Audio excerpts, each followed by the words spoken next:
மக்கள் ஒரு மாதிரி வாக்களிப்பாங்க, சட்டமன்ற தேர்தலில் வேறு மாதிரி வாக்களிப்பார்கள். அதுதான் தமிழ்நாட்டுடைய நிலைமை. 2019 நாடாளுமன்ற தேர்தல் நடைபெற்றது. அப்பொழுது 39 நாடாளுமன்றத்தில் 234 சட்டமன்ற தொகுதி இருந்தது.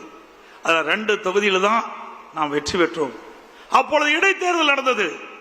22 சட்டமன்ற தேர்தலில் 9 தேர்தல் நாம் வெற்றி பெற்றோம்.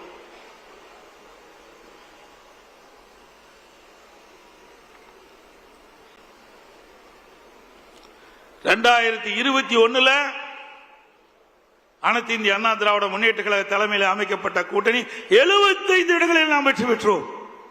2019 நாடாளுமன்ற தேர்தலில் 2 இடங்கள் வெற்றி பெற்ற அண்ணா திமுக கூட்டணி ஒரு இடத்துல தான் எம்பியில் நாம் வெற்றி பெற்றோம் 2019. ஆனா எம்எல்ஏ தொகுதி வரும்போது 2 இடத்துல வெற்றி பெற்றோம். அதே 2021 75 இடங்களில் வெற்றி பெற்றோம். அதே போல 2019 நாடாளுமன்ற தேர்தல்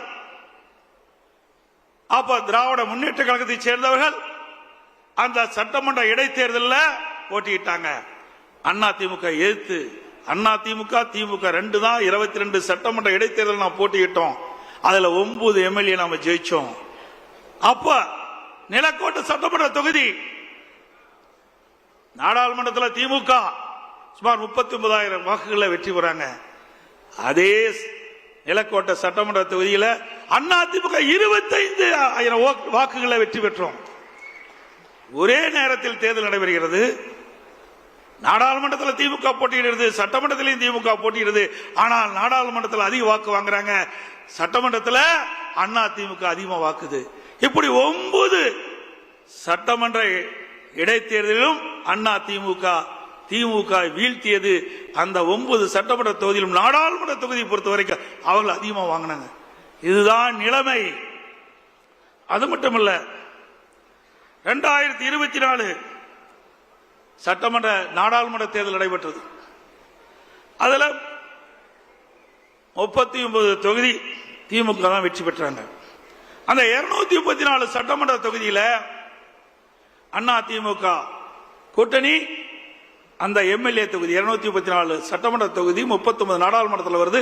10 இடங்கள் நாம் வெற்றி பெற்றோம். இன்றைக்கு பாரதிய ஜனதா அண்ணா திமுக கூட்டணி அமைச்சிருக்குது. 2024 நாடாளுமன்ற தேர்தலில் அண்ணா திமுக கூட்டணி வாங்கின வாக்கு திமுக பாரதிய ஜனதா கூட்டணி வாங்கின வாக்கு ரெண்டையும் சேர்த்துனா 41.33%. அண்ணா திமுக வாங்கின வாக்கு நாடாளுமன்றத்தில் 23.5%. பாரதிய ஜனதா நாடாளுமன்றத்தில் வாங்கின வாக்கு இரண்டையும் சேர்த்தா 41.33%. அப்போ இந்த 234 சட்டமன்ற தொகுதி 39 நாடாளுமன்றத்தில் இருக்குது. இதுல அந்த 41.33% வாக்குல பார்த்தா 84 சட்டமன்ற தொகுதி வெற்றி பெறுகிற வாய்ப்பு இருக்குது. அதிகமா வாங்கியிருக்கிறோம். 84 சட்டமன்ற தொகுதியில அதிகமான வாக்குகளை பெற்றுக்கிறோம். 15 சட்டமன்ற தொகுதியில 1% வாக்கு தான் குறைவு. 18 சட்டமன்ற தொகுதியில 1-2% வாக்கு தான் குறைவுபட்டிருக்குது.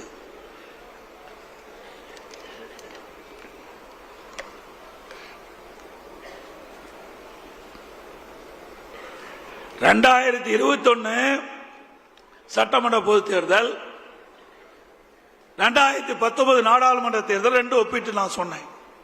2019 நாடாளுமன்ற தேர்தலில் அந்த நாடாளுமன்ற தேர்தல் 2 இடங்கள் தான் எம்எல்ஏ தொகுதியில் வெற்றி பெற்றோம். 21 75 தொகுதி வெற்றி பெற்றோம். இப்போ அண்ணா திமுக பாரதிய ஜனதா கூட்டணி அமைச்ச பிறகு 84 இடங்களை வெற்றி பெற்றிருக்கிறோம். அப்போ 19 2 இடங்கள் வெற்றி பெற்ற போது 84 என்று சொன்னால் 75 என்று சொன்னால் இப்பொழுது 84 என்றால் அடுத்த ஆண்டு நடைபெற்ற சட்டமன்ற பொதுத் தேர்தலில் 210 இடங்களில் அண்ணா திமுக தலைமையில் அமைக்கக்கூடிய கூட்டணி வெல்லும்.